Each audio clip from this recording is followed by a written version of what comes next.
있는 것만으로도 큰 힘이 됩니다. 제가 이제 공동체에 대한 관심이 항상 많으니까 예전에 코로나 이전에 어떻게 하면 공동체를 더 친밀하게 하고 더 잘 세워 나갈까, 그런 것들이 항상 고민이었는데 물론 이제 계속 그런 고민을 해야 되겠지만 코로나 1년 넘게 이런 과정들을 거쳐오면서 그냥 우리가 모였다라는 것만으로도 정말 큰 은혜고, 모여서 함께 예배하고 그저 함께 마주보며 식사하는 것만으로도 우리가 참 많은 것들을 사실 나누고 있었구나, 많은 것들이 세워져 가고 있었구나라는 것을 참 많이 깨닫게 됩니다. 그래서 소망하기는 우리가 이 시절을 잘 통과하고 이겨내서 우리가 더 아름답고 더 견고하고 건실한 그런 공동체들을 우리가 함께 이뤄갔으면 좋겠습니다. 우리 함께 하나님의 은혜를 사모하면서 같이 찬양 고백하셨으면 좋겠습니다.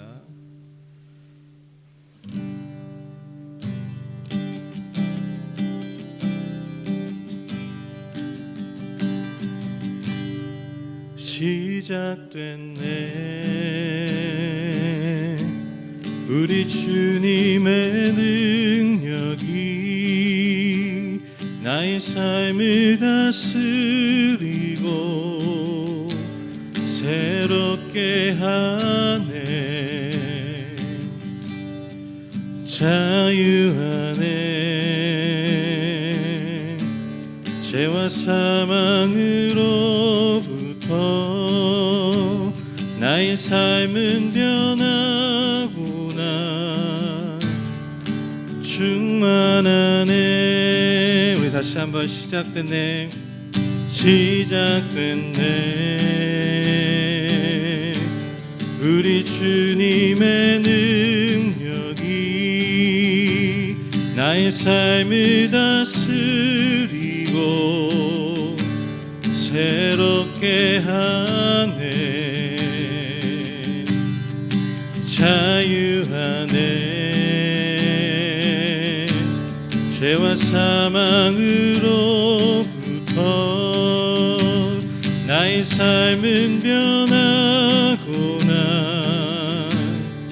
충만하네, 은혜로다 주의 은혜, 한량없는 주의 은혜, 은혜로다 주의 은혜, 변함없는 신실하신 주의 은혜. 시작됐네, 시작됐네,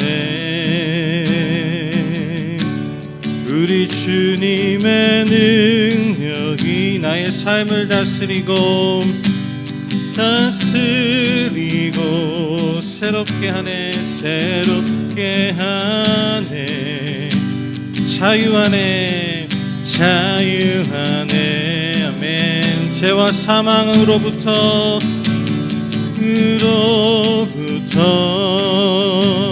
나의 삶은 변하구나. 충만하네, 은혜로다 주의 은혜, 한량없는 주의 은혜, 은혜로다 주의 은혜, 변함없는 신실하신 주의 은혜, 은혜로다 은혜로 주의 은혜 한량없는 주의 은혜 은혜로다 주의 은혜 변함없는 신실하신 주의 은혜 변함없는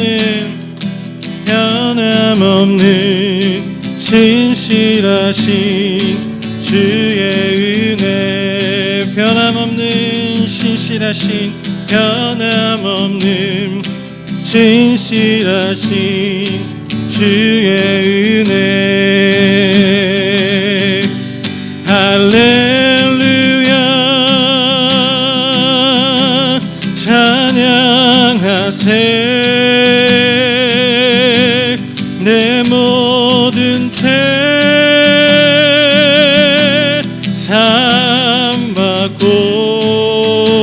사함받고 주 예수와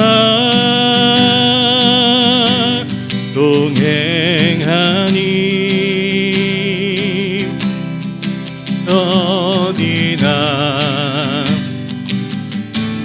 하늘나라 할렐루야 찬양하세 할렐루야 찬양하세 내 모든 죄 사함받고 주 예수와 동행하니 그 어디나 하늘나라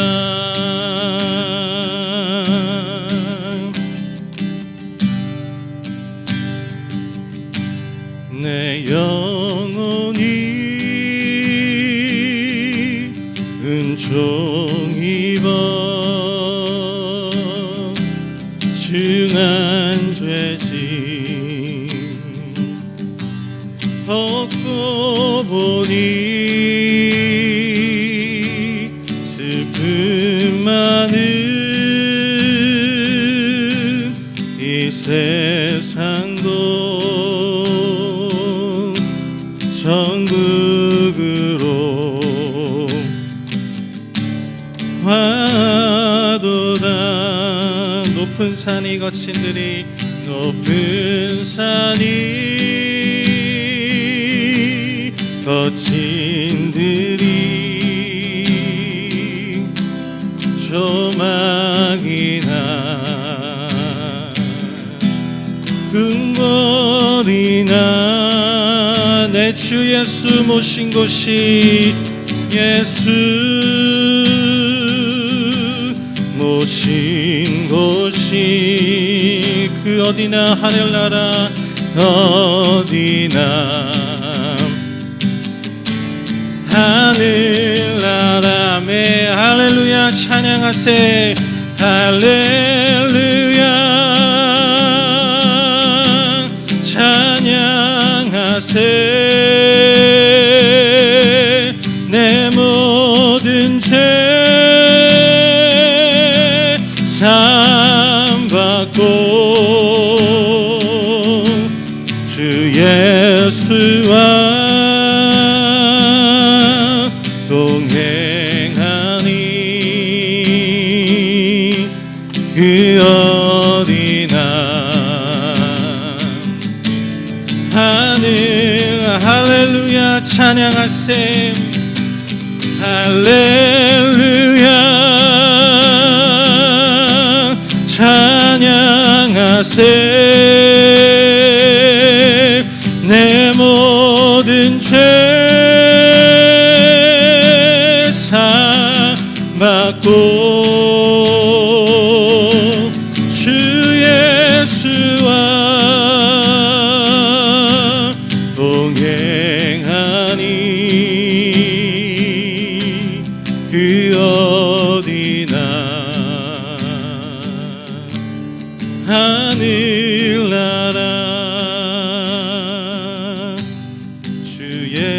예수와 동행하니 그 어디나 하늘나라 주 예수와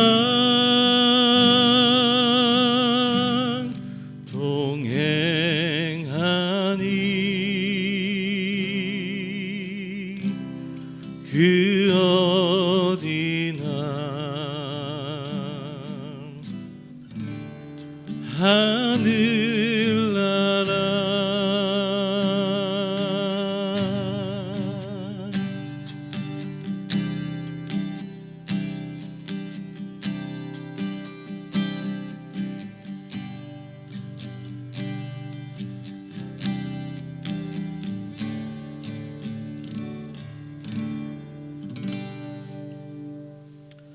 아멘. 아멘. 네, 오늘 대표 기도는 이경희 집사님께서 해주시는데요. 제가 대독하도록 하겠습니다. 우리 다 함께 기도하겠습니다. 하나님, 참 생명의 능력이신 하나님, 그 능력이 우리를 비추기 때문에 우리 안에는 주님이 계십니다. 주님의 말씀은 우리의 인생길을 비추는 살아있는 등불입니다. 이 시간 말씀을 들을 때 말씀을 판단하는 자가 아니라 말씀으로 살아나는 사람이 되게 하여 주시며, 이 어두운 세상 주님께서는 빛이시니 그 빛이 우리에게 밝게 비추어 부끄럽지 않는 빛으로 힘들고 지쳐 어둠 속에 있는 사람들에게 비추어 모든 아픔과 고통이 지나가게 하옵소서. 주님, 모든 것이 자유롭게 움직이지 못하는 지금 우리를 불쌍히 여기시어 주님의 보혈로 씻어주셔서 감사합니다. 하나님, 믿음 안에서는 우연과 당연함은 없습니다. 주님의 온전한 뜻을 알고 말씀으로 회복되게 하시고, 하나님의 영광이 임재하는 성전과 주님과 함께하는 하늘법교회 성도님들 은혜와 사랑으로 보살피시고 꺼지지 않는 등불로 지켜 보호하시옵소서. 주님, 내 안의 소리들이 발버둥 쳐도 오직 시선은 주님께 맞추려고 침묵하며, 주님의 빛이 어떻게 소음을 잠재우는지 주님 오셔서 침묵으로 우리 안에 모든 소리를 잠재워 주님을 높이며 찬양하게 하옵소서. 말씀을 전하신 목사님께 성령으로 충만하여 살아있는 말씀을 전하게 하옵소서. 감사합니다. 예수님의 이름으로 기도드립니다. 아멘. 네, 다 함께 중보하는 시간을 가지려고 하는데요. 특별히 이 모두를 위해, 서로를 위해서 함께 중보하도록 하겠습니다. 온라인 예배가 굉장히 장기화되고 있지 않습니까? 장기화 되고 있는데, 그래서 우리 어떤 신앙생활의 어떤 양태들이 많이 변화되고 있습니다. 그래서 또 시시각각 계속해서 바뀌어지는 상황으로 인해서 우리의 삶의 모습들, 양태들이 많이 바뀌어지고 있는데요. 이런 온라인 예배의 장기화에도 불구하고 우리가 우리의 마음의 중심에, 예배자의 중심을 잘 지키고 더 굳건해질 수 있게 해달라고 우리 함께 기도해 주시고요. 또 어디서든지 각각의 삶의 자리에서 예배하실 때 우리가 더 큰 하나님의 은혜와 사랑이 우리의 각자의 삶의 자리에서 각 영혼들 가운데 우리 모두에게 부어질 수 있게 해달라고 오늘 함께 좀 서로를 위해서 기억하면서 생각하면서 기도하는 시간을 가졌으면 좋겠습니다. 우리 다 함께 기도하겠습니다.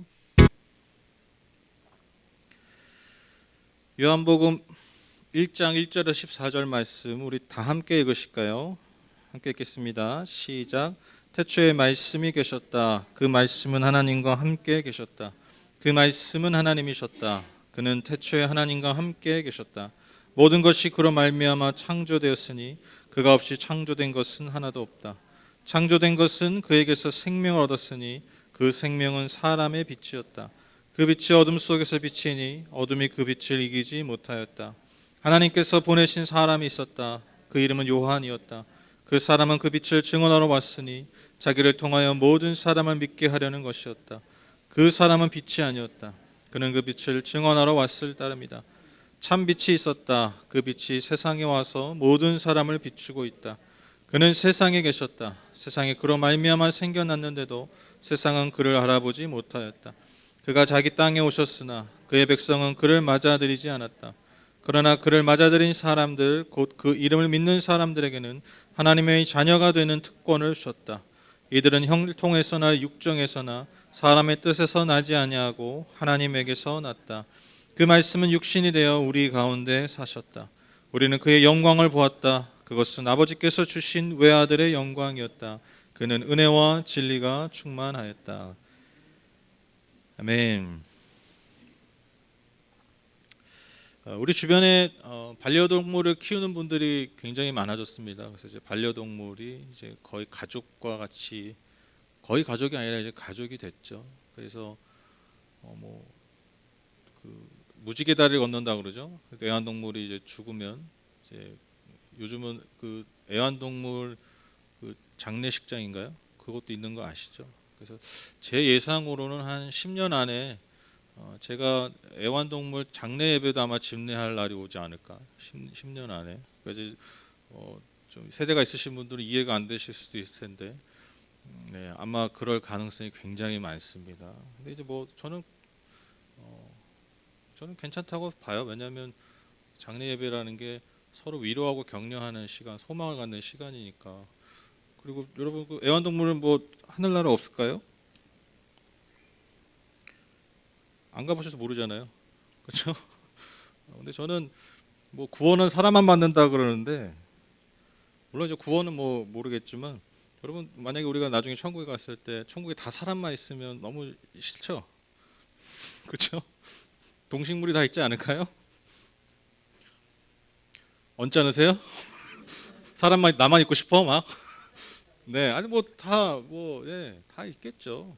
저는 하나님의 어떤 주권이고, 그걸 우리가 뭐 동식물을 막 구분하고 뭐 진짜 뭐 다 몸뚱아리, 우리 인간은 몸뚱아리만 돌아다니면 얼마나 더 삭막하겠습니까? 그래서 저는 뭐 하나님의 영역이니까. 근데 그런 소망을 기대하게 하는 거, 그 저는 나쁘지 않다고 봐요. 뭐 미신이 아니니까요.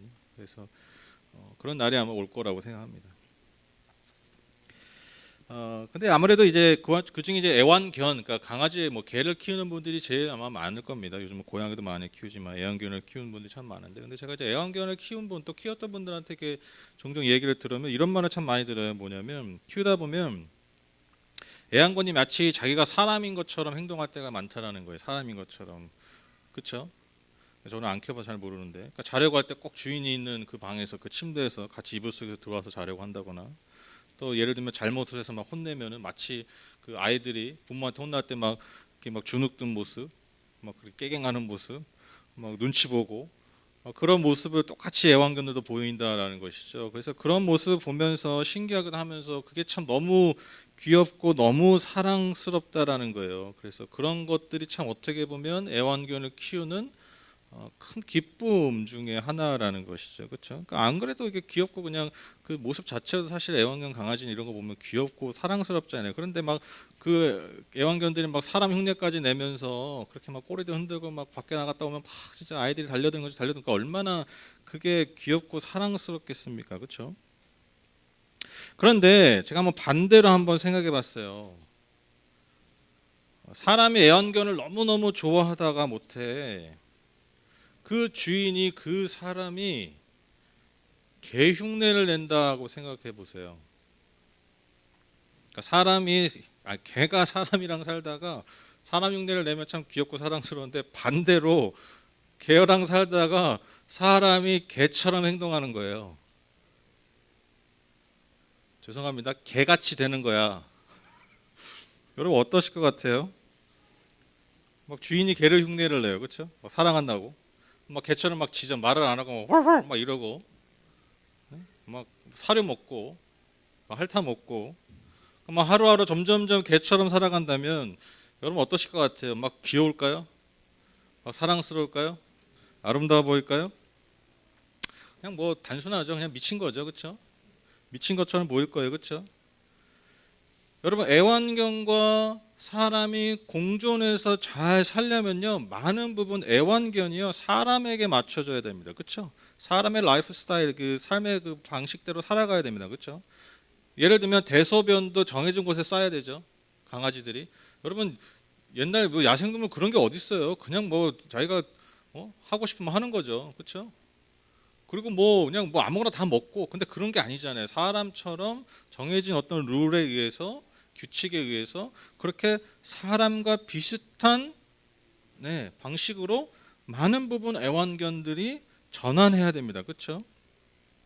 그래야 그 애완견이 사람과 같이 공존해서 살 수가 있어요. 여기서 중요한 게 뭐냐면, 여러분, 애완견과 사람이 공존해서 잘 살려면 애완견이 사람처럼 변해야 되지, 사람이 애완견처럼 변할 필요는 없어요. 개가 사람처럼 비슷하게 살 필요는 있어도 사람이 개처럼 살 필요는 없어요. 기준은 사람입니다.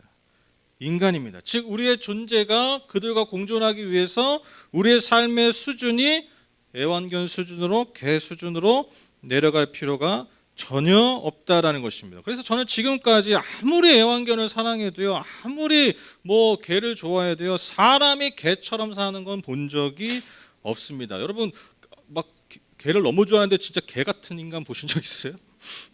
진짜 저 사람 개를 너무 좋아해서 개 같아, 뭐 이런 분 없죠? 네. 우리가 아주 요즘 잘 알고 있는 뭐 김영욱인가요? 그 개 막 그분도 아주 정확하게 얘기하죠. 그렇죠? 어떤 선을 탁 지키잖아요. 제가 왜 이 얘기를 하냐면, 여러분, 저는 예수 그리스도, 예수님의 성육신, 즉 예수께서 이 땅에 인간의 모습으로 오신 것을 생각할 때 저는 이게 많이 생각이 나요. 그러니까 얼마나 우리를 사랑하시면 그럴 필요가 없는데 하나님이 인간이 되셨다라는 거예요. 인간의 모습으로 오셨다. 인간의 수준으로 창조주가 맞춰주셨다. 저는요, 이게 생각이 나요. 근데 이게 말은 해도요, 이해가 안 가요. 아니, 아무리 사랑한다 해도 어떻게 창조주가 인간의 모습으로, 인간의 수준으로 오실 수 있을까? 우리가 정말 우리가 너무 비슷하게 살고 있는 애완견을 비유를 들어도 우리 인간이, 여러분, 개처럼 살 필요가 없고 개 수준으로 내려갈 필요가 없는데, 아무리 사랑해도, 아무리 좋아해도, 아무리 소통하고 싶어도 어떻게 하나님께서, 창조주께서, 그와 비할 수 없는 창조주께서 어떻게 피조물인 인간의 모습으로 오실 수 있을까?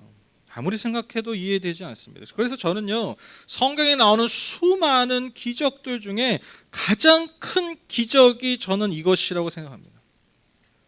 제가 늘 말씀드리지만, 여러분, 내가 진짜 하나님을 믿는다면, 내가 진짜 예수님이 하나님 되시는 믿는다면, 예수님이 병자를 고치시고 죽은 자를 살리시고 눈뜬 자를 고치게 하시고 이런 것들, 기적이 여러분 사실 놀라운 게 아니죠. 그렇죠? 하나님이 말씀으로 천지를 창조하신 거, 여러분 그게 놀랍습니까? 홍해를 가르치는 게 놀랍습니까? 놀라우세요? 볼 때마다 놀라우세요? 이제 우리 식상하죠? 당연하게 보죠? 근데 그게 당연한 게 맞죠? 그분이 진짜 하나님이시라면, 그분이 진짜 하나님의 아들이시라면 그분의 삶을 통해서, 그분의 역사를 통해서 여러분 기적이 일어나는 건 당연한 거예요. 좀 죄송한 표현이지만 하나님이면 사실 그 정도 해야 돼요. 그 정도 하셔야 우리가 좀 하나님으로 좀 모셔드리지요. 그렇죠? 그 정도는 다 해야 됩니다. 신이라면. 하지만 아무리 신이라도 정말 할 수 없는 것, 아니 할 필요가 없는 것, 그것이 무엇입니까? 신이 인간이 되는 거예요. 창조주가 피조물이 되는 거예요. 이게 가장 큰 기적 아닙니까? 이게 가장 놀라운 사건 아닙니까? 더 나아가서 그 하나님의 아들, 그 창조주의 아들께서 영광스러운 모습으로 이 땅에 오신 것이 아니라 가장 낮은 모습으로 이 땅에 오시고 이 우리 인간을 위해서 가장 비참한 모습으로 죽으셨다라는 그 십자가의 이야기, 그 성육신의 이야기, 예수 그리스도의 그 이야기가 여러분 그래서 가장 위대한 이야기고 가장 놀라운 이야기요, 가장 큰 우리에게 기적과 같은 이야기라는 것입니다. 하나님이 인간이 되셨다. 여러분 이 말의 의미와 이 말의 무게를 우리가 늘 지니고 있어야 됩니다. 이 설명할 수도 없고 이해할 수도 없는, 이 믿을 수 없는 이 사실을 믿음으로 받아들이는 것, 여러분 이것이야말로 기독교 신앙의 가장 중요한 출발입니다. 오늘 본문 1절 4절에서 사도 요한은요, 예수 그리스도를 태초부터 계셨던 말씀이라고 선포하고 있습니다.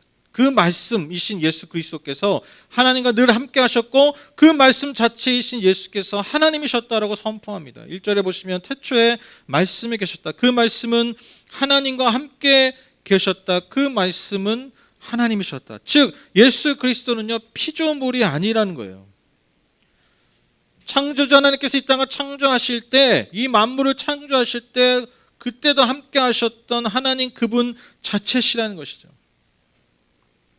나아가 3절 4절에 보시면 그 빛이신 예수 그리스도를 통해서 모든 창조물이 생명을 얻었다라고 말합니다. 빛으로 오신 예수께서 우리에게 생명을 주시러 온 분임을 세례 요한이 앞서서 증언했습니다. 하지만 그 빛으로 오신, 우리에게 생명을 주러 오신 그 예수님을 사람들은 알아보지 못했죠. 특별히 그분의 선택을 받았다고 하는, 하나님의 선택을 받았다고 여겨진 그 이스라엘 백성들이 예수 그리스도를 맞아들이지 않았습니다. 그러나 그 빛 대신 예수께서, 즉 우리에게 생명을 주시는 그 예수 그리스도를 알아본 자들이 있었고요, 하나님께서 그들에게 더 큰 은혜를 부어주십니다. 그 은혜가 무엇입니까? 12절 13절입니다. 그러나 그를 맞아들인 사람들, 곧 그 이름을 믿는 사람에게는 하나님의 자녀가 되는 특권을 주셨다. 이들은 혈통에서나 육정에서나 사람의 뜻에서 나지 아니하고 하나님에게서 났다. 그러니까 이제는요, 하나님의 자녀가 되는 권세, 특권은요, 어떤 유대인의 어떤 그 민족적 어떤 그런 혈통으로 이어지는 것이 아니라, 이제는 그 인간적인 요인이 아니라 오직 하나님의 은혜로 가능하게 되었다라는 거예요. 근데 그 하나님의 은혜가 어떤 믿음을 통해서 가능합니까? 예수 그리스도를 향한 믿음으로 우리 모두가 다 하나님의 자녀가 되는 특권을 얻게 되었다라는 것이죠. 그래서 여러분, 저와 여러분이 이 땅에 오신 예수 그리스도, 성육신하신 예수님을 믿고 받아들이는 건요, 여러분 우리가 어떻게 할 수 있는 게 아니에요. 인간이 설득한다고 되는 게 아니에요. 여러분, 제가 아무리 여러분 말을 거창하게 해도 우리가 하나님의 아들 예수 그리스도를 믿는 그 믿음이 여러분 설득으로 되는 게 아니에요. 우리 안에 부어지는 하나님의 은혜와 사랑으로 가능한 것입니다. 절대로 그래요, 절대.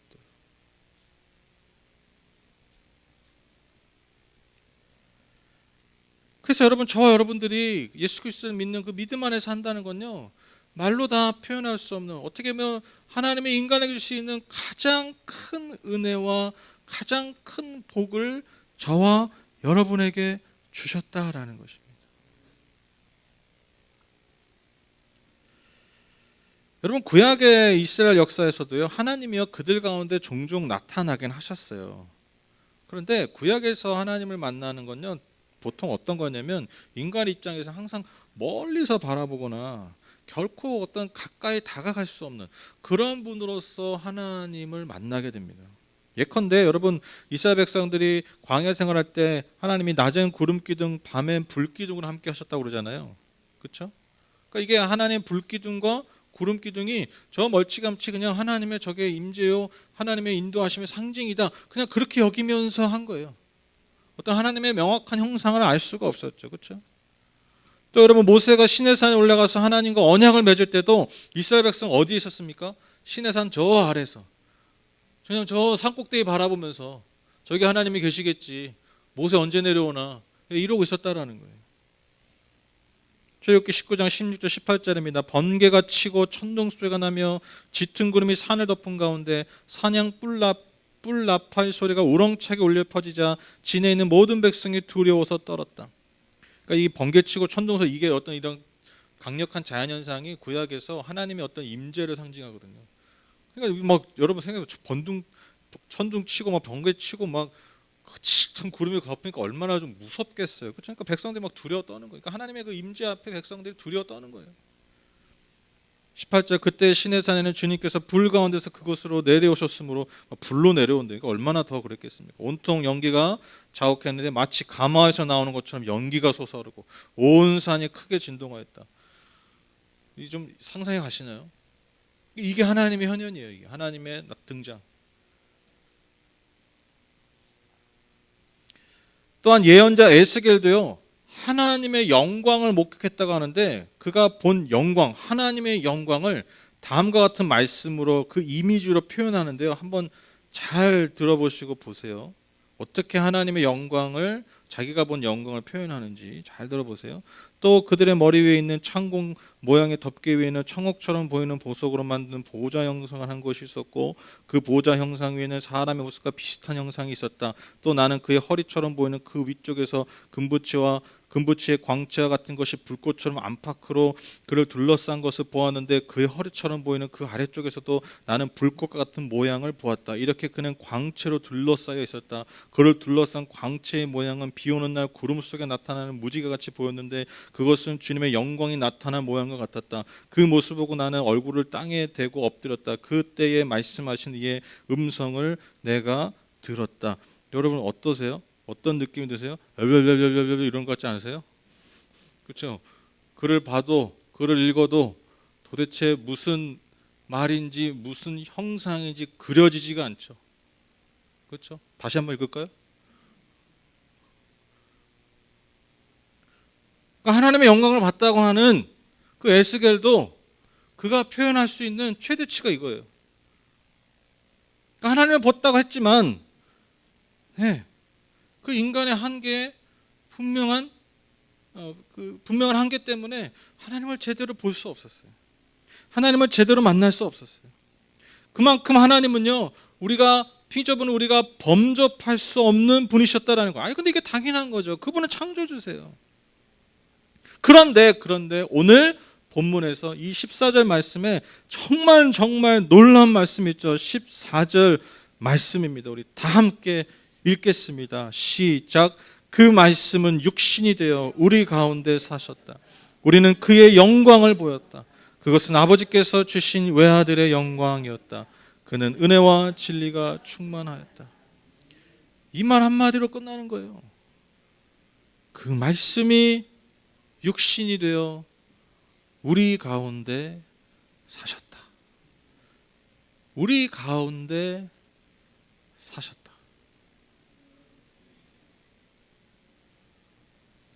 여러분 이걸 어떻게 설명할 수 있을까요? 이걸 어떻게 제가 설득할 수 있을까요? 제가 오늘 예배 준비하면서 그런 기도를 자꾸 하게 됐어요. 하나님, 당연히 늘 그렇지만 특별히 오늘 말씀을 통해서 우리가 설득되는 것이 아니라 우리 안에 부어지게 해주십시오. 하나님의 은혜가 부어지게 해주십시오. 하나님의 사랑이 우리 안에 부어지게 해주십시오. 이건 도대체 우리가 이해할 수 없는 장면이에요. 하나님께서, 창조주께서 육신이 되어서 우리 가운데 사셨다라는 거예요. 이제는 명확하게 볼 수밖에 없는, 우리와 똑같은 형상을 가지신 하나님의 아들, 그 독생자 예수 그리스도의 영광을 보았다라는 것이고, 그 예수 그리스도의 그 영광을 본 자들을 통해서 바로 저와 여러분도 하나님의 자녀가 되는 특권과 권세를 누리게 되었습니다. 구약 시대는 희미하게만 보았던, 심지어 실제로 보았다고 해도 그 이해할 수 없는 하나님의 형상을 바라볼 수밖에 없었던 그 시절에서 이제는 팔레스틴 땅의 그 작은 도시 베들레헴에서 나시고 나사렛에서 자라신 그 예수 그리스도의 모습과 삶을 통해서 우리는 분명히 살아계신 하나님의 영광을 직접 볼 수 있다라는 것입니다. 이처럼 여러분, 예수님께서 이 땅에 육신으로 오시고 우리 가운데 사셨음을 믿는 이들에게 주신 은혜가 뭐라고요? 하나님의 자녀가 되는 특권, 권세입니다. 그래서 여러분, 그 믿음 안에 사는 자들에게 하나님의 영광을 볼 수 있다라는 것이죠. 이것이 여러분, 저와 여러분이 누리고 있는 가장 큰 은혜요, 가장 큰 영광입니다.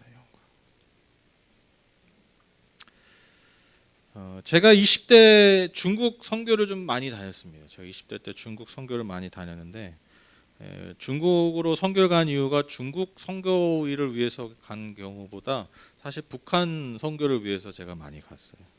그래서 제가 중국에 갈 때 항상 그 북한과 중국의 그 접경 지역을 주로 많이 다녔거든요. 그래서 압록강이나 뭐 두만강 아시죠? 압록강 위에 두만강 제가 뭐 거기까지 가봤었는데 그래서 그 강 건너의 어떤 북한의 모습을 보면서 기도도 하고 그렇게 리서치하는 그런 선교를 많이 갔었습니다. 그런 여행 중에 이제 그런 어떤 방식이 하나 있었어요. 이게 뭐냐면 그 중국에서도 그런 관광 수요가 있어가지고 북한 보는 거를 좋아하게 보는 거를 관광으로 하는 게 있어요. 그래서 배를 타고 이렇게 북한 강 건너를 더 가까이 보게 하는 그런 관광 상품들이 있어요. 그래서 저희도 아마 우리 2005년인가요? 2000 몇 년이죠? 그때 우리 2005년이 아니죠? 2009년인가? 하여튼 그때 우리 선교 가신 분들 그때 또 아마 그 배를 제가 탔던 걸로 기억을 하는데 네, 그래서 이제 배를 타고 최대한 가까이 갈 수 있을 만큼 그 북한 그 땅과 가까운 지역을 이렇게 쭉 둘러보는 거예요. 그런데 이제 보면 제가 이제 사진 좀 준비했는데 이런 모습이에요. 이런 모습, 이런 모습들이 많아요. 뭐 진짜 딱 우리나라 뭐 한 60년대 같죠, 그렇죠? 이게 2010년 정도 찍은 그런 사진들이에요. 그리고 좀 특징이 뭐냐면 이렇게 산이 보면 다 좀 어떻습니까? 다 깎여 있죠, 나무들이. 그래서 딱 이렇게 가끔 이렇게 멀리 보다 보면 저기가 북한이야 중국이야 헷갈릴 수도 있는데 딱 보면 알아요. 산 보면 알아요. 중국 쪽은 나무가 그냥 당연히 산이니까 나무가 많고 북한 쪽은요 이렇게 저렇게 다 깎여 있어요. 다 그러니까 뭐 물자가 없으니까. 그리고 나무 패서 진짜 쓰는 거예요. 지금도 연료를. 그러니까 나무가 없을 수밖에 없죠. 그리고 이제 막 이렇게 배를 타고 이렇게 쫙 보면요, 진짜 그 뭐 옷 입는 거나 이렇게 보면요, 농촌 진짜 옛날 그 다큐멘터리에서 보는 60년대, 50년대 막 60년대 그런 모습 같았어요.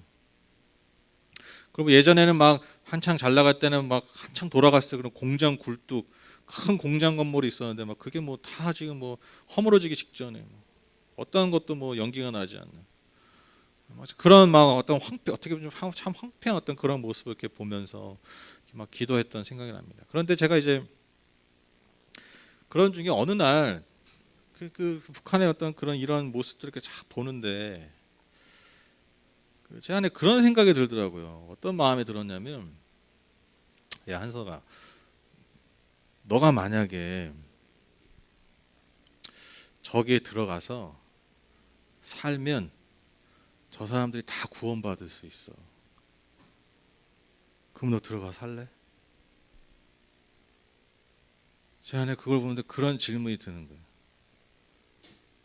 어떻게 진짜 뭐 60년 같은 막 다 막 허물어져 가는 것 같아. 다 너무 황폐해. 공장은 뭐 지금 뭐 돌아가는 거 하나도 없고 뭐 굴뚝 연기 나는 거 하나도 없고 뭐다 무너지기 직전이야. 그런 모습 보면서 안타까워하고 있는데 제 안에 그런 생각 마음이 드는 거예요. 목소리가 들리는 것 같은 거예요. 너가 만약에 진짜 저기 들어 살면 다 구원받아. 살 수 있어. 제가 그 선교하러 갔잖아요. 저들의 구원을 위해서 간 거잖아요. 근데 제 안에 있는 그 질문을 제가 들었을 때 제가 어떻게 대답했을까요? 절대 못 들어가겠더라고요. 절대. 고민해 볼 게도 아니에요. 절대 못 들어가요. 살 수 없어요. 그때 알았어요. 내가 말하는 믿음, 내가 말했던 헌신, 사실 그게 얼마나 미약한 건지, 그게 사실 얼마나 부족하고 하나님의 은혜 앞에는 감히 내밀 수도 없는 삶의 헌신이었는지 제가 그때 절절하게 깨달았습니다. 전 제가 대단한 믿음이 있는 줄 알았어요. 저는 주님 앞에 대단한 헌신을 하는 줄 알았어요. 나름 고생했죠. 예수 믿어서 고생했어요.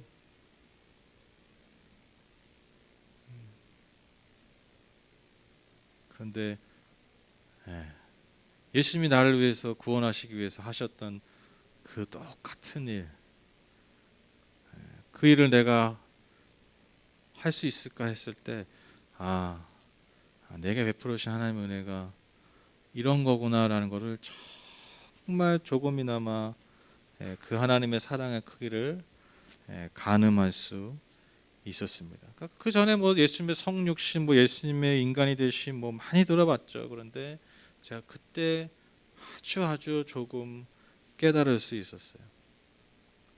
그런데 제가 자녀를 낳으니까요, 더해지더라고요. 한서가, 만약에 저들을 구원하기 위해서 네 아들과 네 딸을 저기서 살게 할 수 있어?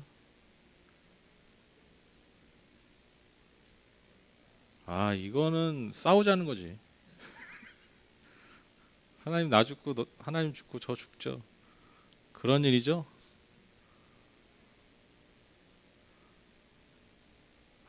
진짜 만약에 그래 되면 내가 가죠. 아까 제가 못 간다고 그랬잖아요. 그럼 가요. 내 자녀가 가야 된다면 저들을 구원하기 위해서 그러면 오케이, 하나님 제가 갈게요. 대신 갈게요. 기꺼이 갈 수 있어요.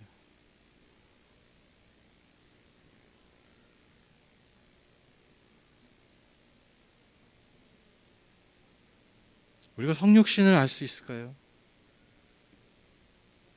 우리가 그 은혜를 이 땅에서 다 깨달을 수 있을까요? 하나님, 절대 안 돼요. 내가 차라리 거기 가서 살면서 순교할지언정 내 자녀들은 그곳에서 살게 할 수 없습니다. 그래서 저는 인정할 수밖에 없었어요. 나는 하나님의 사랑과 나를 향하신, 이 세상을 향하신 하나님의 그 은혜와 사랑의 의미와 깊이와 넓이와 높이를 절대로 깨달을 수 없다. 다 알 수 없다. 내 안에 부어지는 그 은혜가 없이는 나는 절대로 그분께 이룰 수 없다. 인정할 수밖에 없었습니다. 여러분, 사도 요한이 또한 기록한 성경이 있습니다. 요한 1, 2, 3서입니다. 그 요한 1, 2, 3서 처음 말씀 1절, 2절의 말씀입니다. 저는 이 말씀이 저와 여러분의 모든 삶의 믿음의 고백이길 원합니다. 요한일서 1장 1절에서 3절입니다. 이 글은 생명의 말씀에 관한 것입니다. 이 생명의 말씀은 태초부터 계신 것이요, 우리가 들은 것이요, 우리가 눈으로 본 것이요, 우리가 지켜본 것이요, 우리가 손으로 만져본 것입니다. 저는 이 말씀 읽을 때마다 기가 막혀요. 그 주님을 듣고요, 눈으로 봤고요, 지켜보고요. 기가 막힌 말 아니에요. 손으로 만져봤다. 이 생명이 나타나셨습니다. 우리는 그것을 보았습니다. 그래서 우리는 이 영원한 생명을 여러분에게 증언하고 선포합니다. 이 영원한 생명은 아버지와 함께 계셨는데 우리에게 나타나셨습니다. 우리가 보고 들은 바를 여러분에게도 선포합니다. 우리는 여러분도 우리와 서로 사귐을 가지기를 바라는 것입니다. 우리의 사귐은 아버지와 또 그의 아들 예수 그리스도와 함께 하는 것입니다. 여러분, 우리가 이 땅에 오신 그리스도와 하나 되는 방법이 저는 다른 것이라고 생각하지 않아요. 우리가 서로 생각이 아니라, 관념이 아니라, 우리가 서로 보아주고 들어주고 서로 만져주는 것. 여러분, 이게요, 그리스도의 사랑 안에 사는 것입니다. 그래서 여러분, 그런 거 있잖아요. 뭐 예수와 하나 되고 뭐 예수를 뭐 증거하고, 이게요, 우리 보통 관념적으로 하잖아요. 그렇죠? 예수님 맨날 생각하는, 예수님과 늘 하나 되라니까 우리 딱 떠오르는 이미지가 뭐야? 그냥 하루 종일 예수님. 그런다고 하나 됩니까? 그러니까 되게 우리는 신앙생활 되게 관념적으로 하죠. 그렇죠? 거창하게 얘기하면 영적인 건데 이게 영적인 게 아니에요. 진정한 영적인 건요, 여러분, 영적인 것의 최고수가 누구예요? 속된 말로 예수님이잖아요. 이 땅에 오시는 거예요. 그냥 보여주시는 거예요. 만지게 하시는 거예요. 그게 영성이에요. 그게 진짜 영적인 겁니다. 그래서 저는 그 예수님이 나를 기억하라고 하셨을 때, 자, 딱 5분간 눈 감고 나만 생각해, 그러시지 않았잖아요. 뭐 하셨어요? 이 떡과 이 빵과 이 포도주를 마시면서 내가 진짜 감각하면서 인간이 가장 원초적으로 원하는 그 먹는 것, 마시는 것, 그것으로 나를 기억하라고 하세요. 그게 진짜 영성이에요. 그래서 여러분, 우리가 어떤 건 관념적인 신앙들, 영적인 것으로 그 치환해 버려서 치장해 버려서 그냥 이렇게 퉁쳐버리는 여러분 그런 신앙 말고 정말 여러분 우리의 삶을 통해서 서로 그리스도의 몸 안에서 서로 도와주고 들어주고 서로 격려하며 만져주는 것, 여러분 이것이 우리 안에 여전히 살아계시는 예수 그리스도를 볼 수 있는, 전할 수 있는 방법입니다. 결론을 맺겠습니다. 여러분, 이 코로나 시절에 우리 안에 이 은혜가 너무너무 필요합니다. 제가 아까 말씀드렸죠. 제가 설명드렸죠. 그래서 오늘 여러분 이 성육신에 대한 이 설명의 결론이 뭐예요? 이거는 우리가 깨달을 수 없는, 깨닫는데 뭐 이렇게 설득되는 게 아니에요. 그렇죠? 크기가, 이 스케일이 달라요. 그러니까 여러분 이건요 전적으로 하나님 우리 안에 그 은혜를 부어주셔야 돼요. 부어주셔야 돼요. 그래서 여러분 우리가 계속해서 기도하셨으면 좋겠어요. 계속해서 우리가 소망하셨으면 좋겠어요. 하나님, 내 삶 안에, 내 영혼 안에 하나님의 사랑과 은혜를 부어주세요. 우리는 하나님의 은혜와 사랑을 자꾸 어디서 찾냐면 내가 뭔가 이렇게 그 얻어지는 거, 설득되는 거, 그런 걸로 찾아요. 자꾸. 역시 보여진, 그러니까 하나님의 은혜 막 이래요. 그렇지 않습니다. 하나님의 은혜를 깨닫는 건요 부어지는 역사입니다. 부어지는 역사예요. 그것이 우리를 살립니다. 그것이 우리에게 오늘 말씀처럼 우리의 어둠을 몰아내는 빛이 되시고 그 빛을 통해서 우리에게 생명을 주시는 은혜입니다. 우리가 함께 계속해서 그렇게 소망하며 기도했으면 좋겠습니다. 그리고 또 한 가지, 여러분 이 시절, 이 어두운 시절 우리가 함께 이겨나가기 위해서 우리가 예수님의 성육신을 우리의 삶으로 살아낼 필요가 있습니다. 어려운 거 아니에요. 어려운 거 아니에요. 도와주십시오. 이 말이 중요합니다.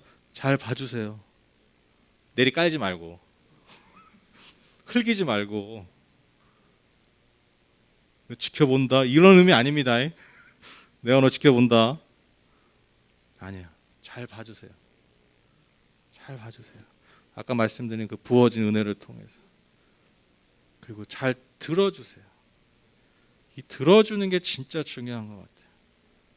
예수님이 자꾸 들어주시잖아요. 물어보시잖아요. 너무 놀랍지 않으세요? 소경에 왔는데 다윗 선생 나를 구원했어. 그럼 그래 눈 떠 가 그러지 않잖아요. 내가 너에게 무엇 해주기 원하냐. 이 안에 담긴 의미가 뭡니까? 우리의 말을 들어주신, 우리 존중해 주시는 거죠. 그게 예수님의 치료법이에요. 아무도 내 말 듣지 않잖아요. 장님 그냥 좀 긍휼이 생기면 동전이나 줄 뿐이지 아무도 내 말을 들어주지 않았던 게 여러분 사실 소경 바디메어예요. 그의 말을 들어주시는 거예요. 너의 입으로 말해봐. 내가 들어줄게. 여기서 진짜 치유가 일어나는 거예요. 눈만 뜨는 정도가 아니라.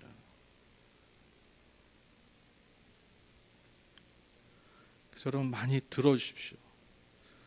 제가 그 금요 기도회 하신 분들 알겠지만 제가 요즘 한창 유행인 클럽하우스라는 앱을 제가 한다고 했잖아요. 그 뭐 하는 앱이에요? 그냥 떠들고 말하고 듣는 앱이에요. 근데 지금 사람들이 열광하고 있어요. 이제 안드로이드도 곧 풀린다고 합니다. 지금 한 반 이상이 안드로이드 폰이시죠? 주일날 이제 퀭한 눈으로 오실 수 있어요. 밤새 그거 말하고 듣느라고. 중독성이 장난 아니라니까요. 제가 그때 깨달았어요. 다시 한번 사람들이 이렇게 관계에 목말라 하고 있구나. 그리고 관계에 목말라는 그 핵심이 뭐냐면 내가 말하는 것, 나를 표현하고 그리고 들어주는 것. 여기에 목말라 하고 있어요. 모든 인간이. 거기에 뭐 유명한 사람, 돈 많은 사람 뭐 다 있어요. 다 있어요. 다 똑같이 뭐 하고 있어요? 똑같이 말하고 듣고 있어요. 다 똑같아요, 인간. 다 똑같아요. 저도 유명한 사람을 얘기해 봤다니까요. 별거 없어. 임녀니까 별거 없어요. 거기서 생수를 찾고 있는 거예요. 나의 갈증을 풀. 근데 저는 너무 좋은 플랫폼 같아요. 서로 들어주는 거예요. 그러니까 줌은 약간 영상으로 하니까 좀 부담스럽잖아요. 자꾸 특히 이제 여자분들은 이제 특히 뭐 아이 키우신 분들은 뭐 집에서 막 아이들한테 시달리다가 이제 탁 틀면 막 얼굴 막 부시시하고 머리도 부시시하고 뒤에는 뭐 청소 다 하고 정리 다 하고 그거 딱 켜야 돼. 그거 얼마나 힘들어. 근데 그냥 탁 들어가면 바로 대화돼요. 얼마나 좋아. 되게 쉬워요. 또 이게 되게 잘 만들었어. 뭐 제가 지금 클럽하우스 홍보하려고 나온 게 아니라 저희도 이용할 거예요. 저희도 이제 그걸로 이제 소모임이나 앞으로 할 때 부담 없이 누구나 들어와서 우리가 함께 나눌 수 있으니까.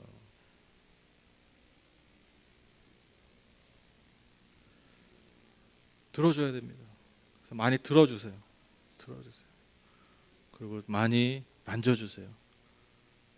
많이 격려해 주시라고요. 많이 먹여주세요. 사랑을 표현해 주세요. 표현해 주세요. 보이게. 우리가 살아납니다. 저는 우리 교회가 그런 공동체 되었으면 좋겠습니다. 우리 가운데 사셨던 예수 그리스도, 그 예수 그리스도가 여전히 우리 가운데 살고 계신다라고 고백할 수 있는, 그렇게 보일 수 있는, 그것을 경험하고 느낄 수 있는 그런 우리 하늘복교회 모든 성도님들의 삶과 그리고 이 교회 되기를 간절히 소망합니다. 같이 찬양하고 기도하실까요?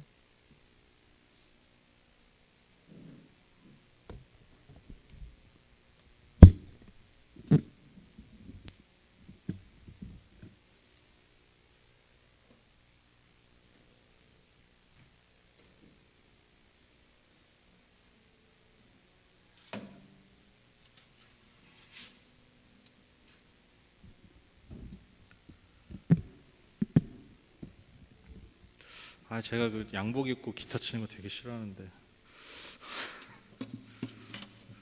너무 안 어울리지 않나요? 여담인데 원래 참 예수님의 사랑을 저렇게 표현하시네. 바로 적용하시잖아요 지금, 그렇죠? 보이는 대로 말하지 않고 예수님의 눈으로 바라보는 거죠. 이게 중요합니다. 이게.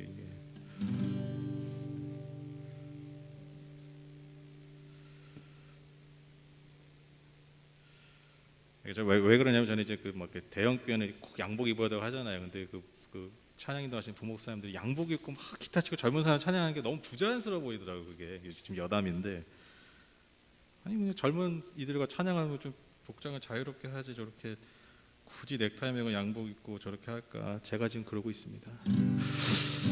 그러니까 여러분 선줄로 생각한 자 넘어질까 조심해야 됩니다. 은혜를 기억하면서 참 이 찬양 너무 좋지 않아요? 이렇게 뭔가 막 이렇게 치고 나가잖아요, 그렇죠? 막 시작됐다, 딱 얘기해버려.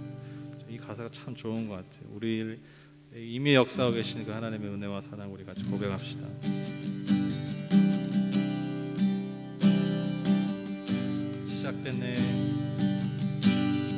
시작됐네. 우리 주님의 능력이 나의 삶을 다스리고 새롭게 하네. 자유하네. 죄와 사망으로부터 나의 삶은 변하구나. 충만하네. 우리 다시 한번 고백합시다. 시작됐네.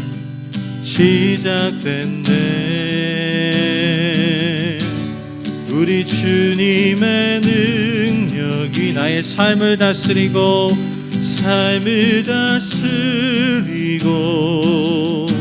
새롭게 하네.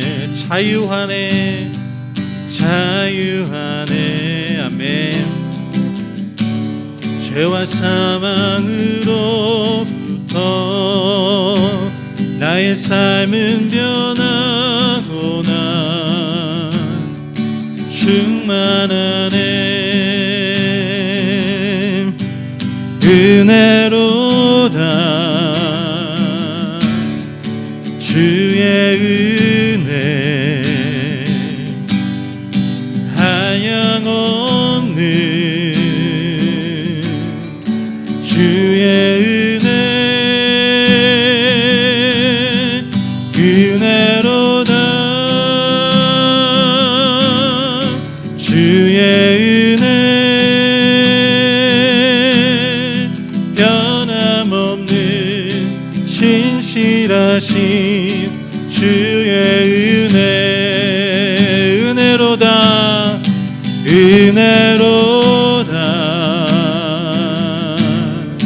주의 은혜 한량없는 주의 은혜 은혜로다 주의 은혜 변함없는 신실하신 주의 은혜 변함없는 신실하신 아멘. 주의 은혜 고백합니다. 변함없는 신실하신 주의 은혜 할렐루야 찬양하세 할렐루야 찬양하세 내 모든 죄 사함받고 주 예수와 동행하니 그 어디나 하늘나라 할렐루야 찬양하세 할렐루야 찬양하세 내 모든 죄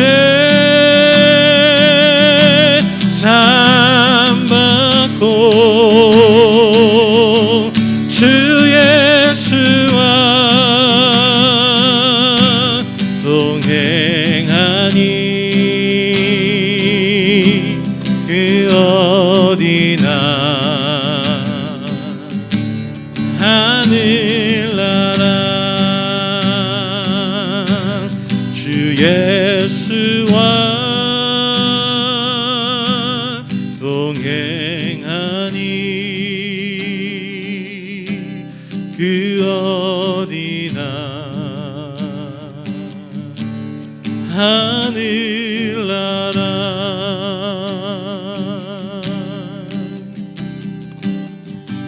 같이 기도하실 때 하나님 내 평생의 삶에 언제나 하나님의 은혜와 사랑이 부어지는 삶이 되기 원합니다. 그래서 그 충만한 은혜 아래서 그 사랑 안에서 예수께서 여전히 우리 가운데 살아계시다라고 누군가에게 들려줄 수 있고 보여줄 수 있고 만져질 수 있고 하나님 그런 나의 복된 삶이 하나님의 자녀된 그 권세로서의 삶이 되기 원한다고 우리 같이 오늘 말씀 기억하면서 주신 은혜들 기억하면서 우리 다 함께 기도하도록 하겠습니다. 같이 기도합시다. 자, 기도하겠습니다.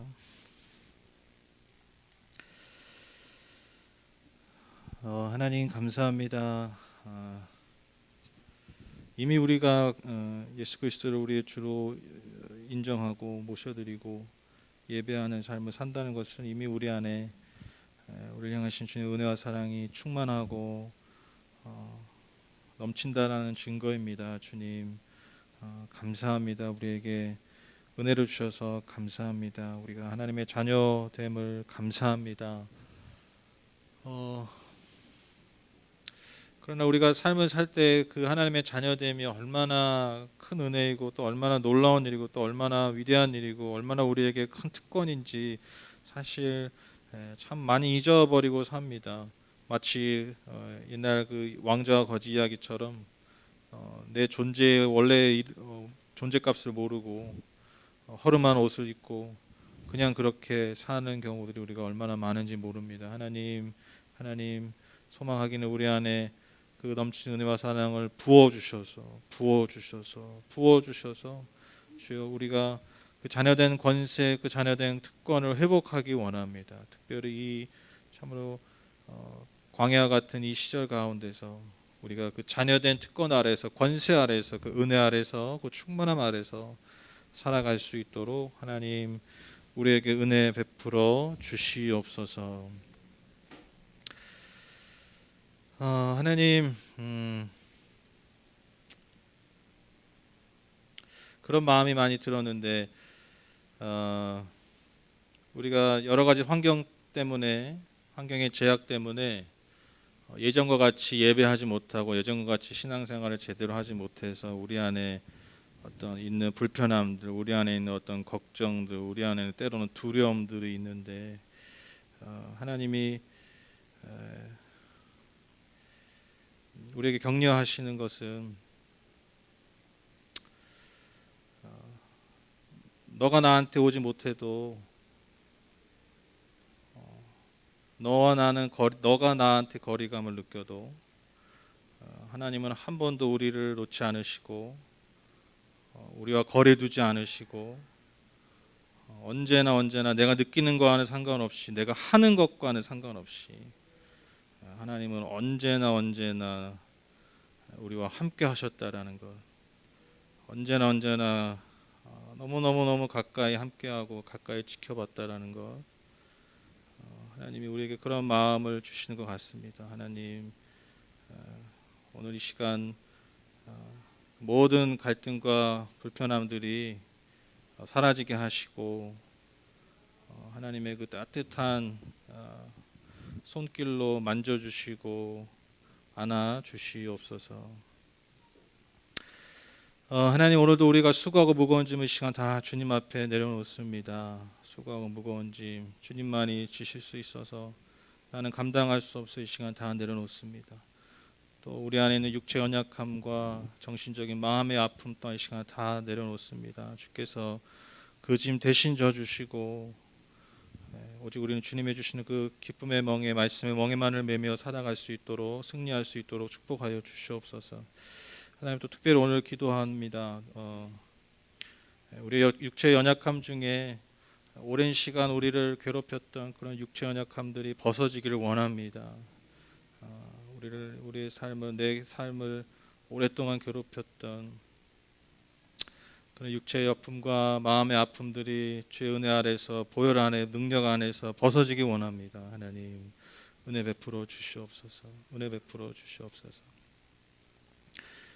하나님 오늘도 우리 청소년 아이들 주님과 우리 모두 함께 예배 드렸습니다. 주님 얼마나 아름다운 모습이고 얼마나 하나님이 기뻐하시는지 주님만이 아십니다. 주께서 저들의 삶을 날마다 기억해 주시고 때때로 저들이 생각할 때 깊은 골짜기에 갈 때가 있더라도 오히려 그곳에서 하나님을 만나고 하나님과 더 가까이 친해지는 그런 은혜가 있기를 원합니다. 하나님 저 아이들 정말 그 마음의 중심 안에 그리스도의 사랑을 깊이 새겨주셔서 하나님 저들이 어떠한 상황에서도 어떠한 환경에서도 흔들리지 않는 그런 굳건한 마음의 중심, 그 인격의 중심을 가질 수 있도록 하나님 저들을 축복하여 주시옵소서. 격려하여 주시옵소서. 사람을 통해서 환경들을 통해서 저들의 삶 가운데 하나님이 늘 격려해 주시고 칭찬해 주시고 이끌어 주셔서 저들이 정말 하나님의 자녀로서 아름답게 잘 자라날 수 있도록, 많은 사람들에게 그리스도의 아름다움을 잘 전하는 사람들 될 수 있도록 하나님 축복하여 주시옵소서. 하나님, 오늘도 교회를 위하여, 예배를 위하여 섬기시는 손길들이 있었습니다. 주께서 다 기억하신 줄 압니다. 하나님은 오히려 보이지 않는 그 섬김과 보이지 않는 헌신을 더 깊이 새기시며 받으시는 분임을 우리가 압니다. 하나님, 그 헌신과 그 마음 주님께서 기쁘게 받아주셔서 주님의 주시는 놀라우신 은혜와 복으로 더 충만하게 채워 주시옵소서. 예수님의 이름으로 축복하며 기도드렸습니다. 아멘. 네, 감사합니다. 교회 소식 뭐 특별한 건 없고요. 계속해서 여러분 교회 이전의 문제와 또 코로나 상황에서의 우리가 어떻게 이 시절을 잘 이겨 나가야 되는지, 여러분 하늘복교회를 위해서, 우리의 2021년을 위해서 함께 기도해 주시기를 부탁드립니다. 그리고 수요일부터 사순절 시작됐습니다. 사순절 다시 설명드리면 부활절 전 40일 동안, 주일을 제외한 40일 동안 지켜지는 절기입니다. 그래서 특별히 이 기간에는 예수 그리스도의 은혜와 사랑을 기억하고 그분의 고난에 동참하고 그분을 계속해서 우리 안에 하나 되게 하는 그런 시간입니다. 그래서 여러분 주님과 더 친밀하게 교제하시고 나누시는 여러분 되셨으면 좋겠습니다. 제가 사순절을 어떻게 보내야 될지 아까 힌트를 좀 드렸죠. 말씀의 결론 잘 기억하셨다가 한번 실천해 보시면 또 좋을 것 같아요. 모르겠는데 지금 그러시는 거 아니죠? 네. 이렇게. 그리고 온라인 헌금하실 때 여러분 성함과 목적 잘 기입해 주시고요. 딱 요 형식이 좋아요. 성함과 뒤에 목적. 왜냐하면 앞에 뭐 이렇게 붙으면요, 뭐 1월, 2월 그렇게 안 하셔도 되고요. 그러면 이제 뒤에 성함이 안 나와요. 잘리게 되고 6글자만 딱 보여가지고, 그래서 꼭 그냥 성함 그 다음에 뒤에 목적 그렇게 해주시면 감사하겠습니다. 종종 그런 일이 있어서 제가 말씀드립니다. 다음 주 예배 우리 대표기도 이솔매 자매님 대표기도시니까요, 제일 잘 준비해 주시기를 부탁을 드리겠습니다. 네, 코로나 뭐 상황이 계속 좀 뭐 또 나아지는 것 같다가 또 좀 올랐다가 또 막 그러는데 또 다시 좀 내려온 것 같아서 이 선에서 계속 왔다 갔다 하는 것 같아서 다행인 건지 뭔지는 잘 모르겠지만 어쨌든 우리의 마음이 이렇게 크게 위축되는 일은 없어서 하루하루 감사합니다. 그래서 저는 참 여러 가지로 이로 인해서 고통받는 분들이 많아서 참 하루하루 그러한 숫자에 참 촉각이 많이 서 있습니다. 그래서 그래도 우리가 거기에 너무 짓눌리지 말고, 제가 금요일 날도 말씀드렸는데 긍정의 힘이 이때 필요해요, 진짜. 긍정의 힘이 내 욕망의 전차의 연료일 수도 있어요. 이건 우리가 지양해야 돼요. 그러니까 하지 말아야 돼요. 그렇죠? 내 욕망을 이루기 위해서 긍정의 힘을 사용하는 건 결코 성경적이지 않아요. 그러나 우리의 모두의 삶이 어려울 때, 그리고 나를 격려하고 스스로를 격려할 때 그 긍정의 힘이 저는 굉장히 중요해요. 왜냐하면 그 긍정의 힘이라는 게 하나님의 성품에서 나오는 거거든요. 저와 여러분을 향하신 하나님의 성품, 우리가 그걸 믿고 우리의 삶과 우리의 내면과 우리의 상황을 긍정적으로 바라보는 것이죠. 그래서 여러분 긍정의 힘을 발휘하십시오. 아셨죠? 네, 그래서 되도록 긍정적이고 좋은 말들, 그런 표현들 많이 하시면 오히려 이 시절을 더 이겨낼 수 있는 힘을 우리가 얻을 것 같습니다. 마지막으로 오늘 오랜만에 나오신 분들이 좀 계세요. 우리 예성이, 예찬이, 어쩜 저렇게 거리두기를 잘했니? 네, 잘 훈련되어 있는 아이들. 우리 또 임연아 집사님 너무 오랜만에 오셨고, 우리 수경이, 오랜만에 우리 이현주 사님도 아주 오랜만에 오셔서 너무 반갑습니다. 우리 좀 서로 이렇게 보면서 좀 반가운 눈빛으로 인사하시고, 반갑습니다. 되게 억지스럽다. 안 반가워요? 네. 카메라 좀 돌려야 막 더 이렇게 하실래나? 막 이렇게 하실래나? 네. 나만 찍으니까 억울해. 씨. 그래서 저는 그래서 카메라 한 대 더 있으면 좋겠어요. 이렇게 해가지고 여러분도 좀 이렇게 서로 보면 네. 뭐 고개를 벌써 절레절레 흔드시네. 그래서 요즘 클럽하우스가 뜨는 거예요. 네, 말만 하니까 말만. 우리 또 입 터는 거 좋아하지 않습니까? 네. 진짜 이거 계속 방에서 보는 거 아닌가 모르겠어요.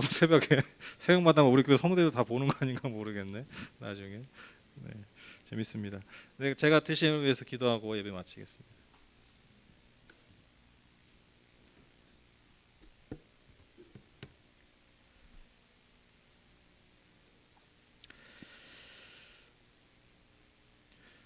하나님 감사합니다. 감사합니다. 오늘도 이 모든 예배 안에 또 우리에게 주신 열매, 삶의 열매를 주님 앞에 드리는 이 시간입니다. 하나님, 참 어떻게 보면 이 시간이 또 우리의 삶을, 주님을 향한 우리의 삶을 또 가장 또 진하게 고백하는 시간인 것 같기도 합니다. 주님, 단지 이것이 어떤 숫자가 아니라 또 어떤 숫자의 크기로 하나님과 어떤 거래를 하려고 하는 시간이 아니라 정말 우리 안에 부어진 그 은혜와 사랑 때문에 그것이 정말 이 땅에서 잘 나타나고 흘러가기를 소망하는 마음으로 그 은혜가 나에게서 멈춰지는 것을 원하지 않고 내가 받은 이 설명할 수 없고 이해할 수 없는 이 놀라운 은혜, 사랑을 흘려보내고자 또 이 땅에 잘 세워나가고자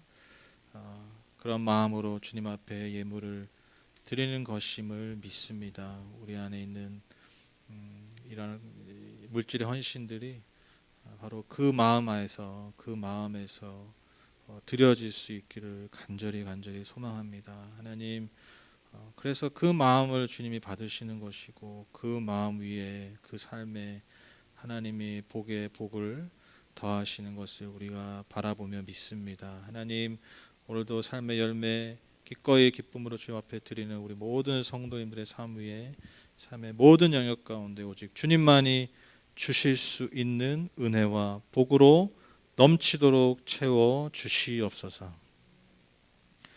지금 우리 주 예수 그리스도의 무한하신 은혜와 하나님 아버지를 향하신 그 영원하신 사랑과 보혜사 성령님 우리와 늘 친밀히 교제하시고 우리와 동행해 주심이 그리스도의 성육신을 통해서 이 땅에 오심을 통해서 우리 가운데 사셨음을 믿고 그리고 우리 가운데 여전히 살고 계심을 그렇게 살아낼 그래서 그 부음받은 그 놀라운 은혜와 사랑 안에 주님 주신 사랑 안에 살아가 우리 모든 성도님들의 삶 위에 그리고 이 교회 위에 그리고 함께 예배하는 영상으로 예배하는 모든 분들 위에 이제부터 영원토록 함께 하시기를 간절히 축원하옵나이다. 아멘.